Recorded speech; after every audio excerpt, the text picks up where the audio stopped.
الحمد لله رب العالمين، وأصلي وأسلم على من بعث رحمة للعالمين، صلى الله عليه وبارك عليه وعلى آله وأصحابه والتابعين. أما بعد، السلام عليكم ورحمة الله وبركاته.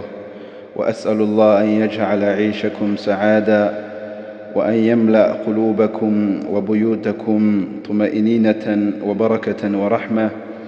tubanje gushimira Uwiteka Allah subhanahu wa ta'ala, dusabira amahoro n'imigisha ko byasakara ku ntumwa yacu Muhammad sallallahu alayhi wa sallama. Bityo bavandimwe, turasaba Uwiteka Allah subhanahu wa ta'ala an yaj'ala 'ishakum sa'ada, ko yashira imigisha mu buzima bwanyu, ويملأ قلوبكم وبيوتكم طمأنينة, agasendereza mu mitima yanyu, mu mago yanyu ituze, wabarakatan, ndetse n'imigisha, wa rahma, n'impuhwe z'Uwiteka Allah subhanahu wa ta'ala.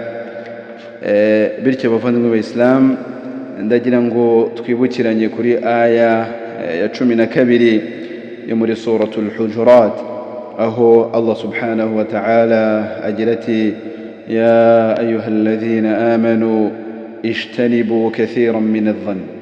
Ahangaha Allah subhanahu wa ta'ala aratangira ahamagara abemeramana Allah subhanahu wa ta'ala atubwira ati: ijtanibu kathiran min adh-dhann, ibta'idu kathiran min adh-dhann. Mwirinde, mujye kure gukeka. Fa inna adh-dhann, kubera yuko gukeka ithmun, ni icyaha.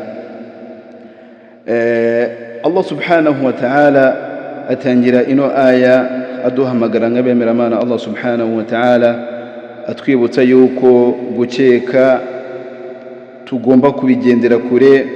Akatubwira ati: wa inna ba'da dhanni ithm, no mu gukeka cyangwa se no gukeka ni icyaha. Allah subhanahu wa ta'ala agakomeza agira ati: wala tajassasu, muramenye ntimugaperereze, muramenye umwe muri mwe nagakenere cyangwa se nagashake gukurikira inenge za mugenzi we kugira ngo amuharabike, kugira ngo yangize icyubahiro cya mugenzi we. Allah subhanahu wa ta'ala agakomeza atubwira ati: wala yaghtab ba'dukum ba'da, kandi bamwe ntibakanyege bagenzi babo. Bityo ntabwo ari byiza kuba wakurikira inenge za mugenzi wawe, kuba wanyiga mugenzi wawe nta kindi ugamije gusa usibye ari ukwangiza icyubahiro cya mugenzi wawe. Rero ibi ngibi Uwiteka Allah subhanahu wa ta'ala araduhamagarira atubwira ati: ijtanibu, bima'na ibta'idu, mubigendere kure.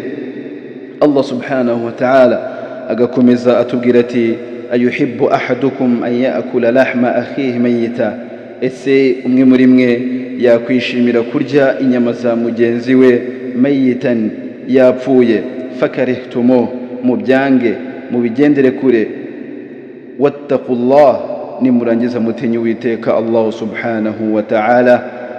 Ntabwo rero wabura gutinya Uwiteka Allah subhanahu wa ta'ala nyuma yaho twumvishije ino aya, kubera yuko wa wundi watinye Uwiteka Allah subhanahu wa ta'ala by'ukuri ajya kure ya ghiba, ajya kure yo kuvuga cyangwa se kunyega mugenzi we. inna Allaha tawwabur rahim, Allah niwe nyiri kwicuza kandi ni nawe nyiri muwe.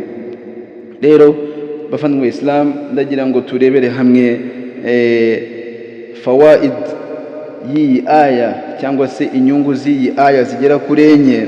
Inyungu ya mbere dukura muri no aya twasomye hejuru yo muri suratul Hujurat, inyungu ya mbere nuko al-ibti'ad an sukhriya bil akhirin, nuko umwemeramana Allah subhanahu wa ta'ala cyangwa se umwislamu agomba kujya kure, agomba kwirinda sukhriya, kunyega mugenzi we, wa khassa, by'umwihariko nk'umwislamu. Ibi ngibi ni binagomba kugendera kure, byo kunyega mugenzi we, byo kuvuga mugenzi we, kubera yuko iki ngiki ni icyaha muri Islam. Naho icya kabiri min al-fawaid icya kabiri mu nyungu dukura muri ino aya nuko admu dhikru al-akharina bil alqab, nubwo umuyisilamu cyangwa se umwemeramana Allah subhanahu wa ta'ala agomba kwirinda kwita amazina y'utubyiniriro mugenzi we, kubera yuko mu gihe watangiye kwita mugenzi wawe amazina adakunze, amazina atishimiye, ahangaha ni hahandi hatangira kuvamo ghiba cyangwa se kunyega mugenzi wawe cyangwa se kuvuga mugenzi wawe. Ibi ngibi rero ni byiza ko umuyisilamu yirinda kwita umuyisilamu mugenzi we amazina atishimiye. Icya gatatu dukura muri ino aya nuko tarku dhikru an-nas fi ghibatihim bima yakrahun, nuko umuyisilamu agomba kureka kwita abantu cyangwa se kuvuga abantu muri bya bindi batishimiye.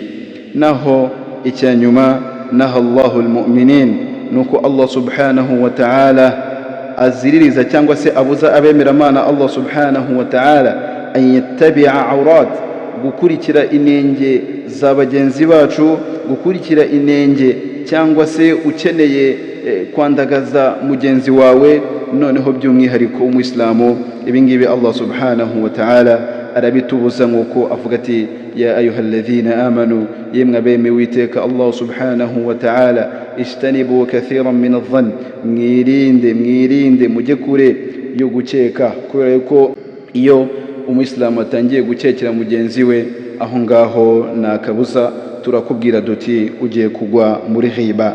Waqala ibn Abbas radiyallahu anhu, ibn Abbas nawe aratubwira ati inna adh-dhanna al-mu'min bil mu'min, mukuri gukeka kumwemeramana Allah subhanahu wa ta'ala kumwemeramana mugenzi we, sharrun, ni kibi, ni icyaha, ati kandi la khairul ithm, nta cyiza cy'ikibi, lianna Allah, kubera yuko iteka Allah subhanahu wa ta'ala qad nahahu anhu, Allah subhanahu wa ta'ala yabibujije abemeramana Allah subhanahu wa ta'ala.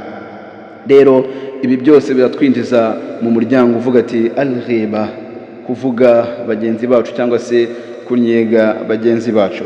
Al-ghiba rero inwemana Muhammad sallallahu alayhi wasallam yabajije abasahaba, arababwira ati ese atadruna mal ghiba, nimwemana irababwira ati al-ghiba hiya dhikruka akhaka bima yakrahu, no kuvuga mugenzi wawe ibyo atishimiye cyangwa se ibitamushimishije.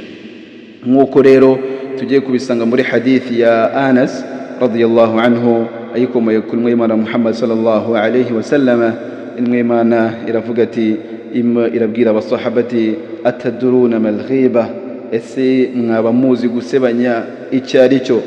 Qalu Allahu wa rasuluhu a'lam, abasahaba barangije basubiza inwemana Muhammad sallallahu alayhi wasallam, ya Rasulullah, ntago tubizi usibye Imana n'intumwa yayo.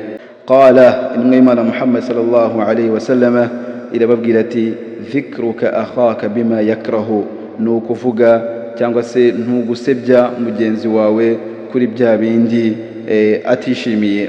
Qila, abasahaba barangije baramubaza ati ya Rasulullah, afara'aita in kana akhi ma aqul, ya Rasulullah, urabibona gute ndamutse mvuze ibintu ariko nubundi bikaba biri kuri wa wundi ndimo ndavugaho?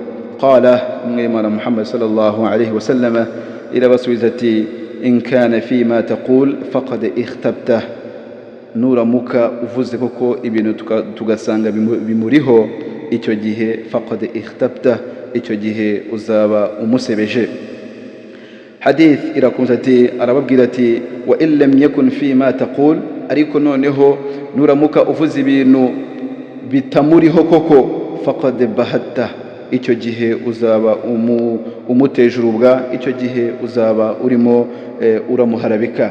Ni kangahe mukuri abantu tugwa mu cyaha cya ghiba amanywa nijoro, tukirirwa tuvuga abantu nta kindi gusa ari ukugira ngo izharul uyub, ari ukugira ngo tugaragaze inenge zabo no kwangiza no gusenya icyubahiro cyabo. Kandi mukuri ibi ngibi nta agaciro nta n'akamaro bifite hano ku isi. Nanakwibutsa yuko ibyo ukora, ibyo uvuga unyega mugenzi wawe, umenye yuko uri hano ku isi, ariko ku munsi w'imperuka Allah subhanahu wa ta'ala azabikubaza. Rero reka dusoreze kuri hadithi imwe aho intumwa Imana Muhammad sallallahu alaihi wasallama lama urija bih, ubwo yazamurwaga mu rugendo rwa Isra wal Mi'raj, aratubwira ati ndi kugenda muri urwo rugendo, marartu biqaumin lahum, naciye kuri qaum cyangwa se naciye ku bantu, lahum aghfaru min an-nuhas, bafite inzara zikozwe mu byuma, inzara zikozwe mu byuma by'umuringa, yakhmishuna biha wujuhahum wa sudurahum, barimo barishwataguza mu buranga bwabo no mu bituza byabo. Faqultu, ndangije ndavuga ati man haula'i ya Jibril, uru rugendo intumwa Imana Muhammad sallallahu alaihi wasallama yakoze yari ari kumwe na malaika Jibril alayhi salam. Faqultu, intumwa Imana Muhammad sallallahu alaihi wasallama irangije iravuga ati man haula'i ya Jibril, arimo arabaza Jibril ati bariya abantu mbonye mu muriro muri Jahannam bishwataguza inzara zabo mu buranga bwabo mu gituza cyabo, ati man haula'i, bariya abantu ni bantu ki? Qala Jibril alayhi salam aramusubiza ati haula'i alladhina ya'kuluna luhuma an-nas, bariya ni abantu bajyaga basebya bagenzi babo ku isi, wayaqa'una fi a'radihim, kugeza ubwo baguye mu byubahiro bya bagenzi babo mpaka bakabatesha agaciro. Rero ntabwo bikwiye, ntabwo ari byiza ku Muislamu, cyane cyane umwemeramana Allah subhanahu wa ta'ala, kuba yakwicara akicarira mugenzi we akavuga mugenzi we n'ubundi kuri bya bintu azi yuko nawe bitamushimisha. Ubwo rero nimba uzi yuko ibintu bitagushimisha wowe bwite uri kuvuga ayo magambo, kubera iki wumva ko uriya urimo uravugaho aya magambo we byamushimisha? Rero dusaba Uwiteka Allah subhanahu wa ta'ala adushyire mu bantu beza, dusaba Uwiteka Allah subhanahu wa ta'ala yuko twese yatubabarira ibyaha dukora amanywa n'ijoro. Wassalamu alaikum wa rahmatullahi wa barakatuh.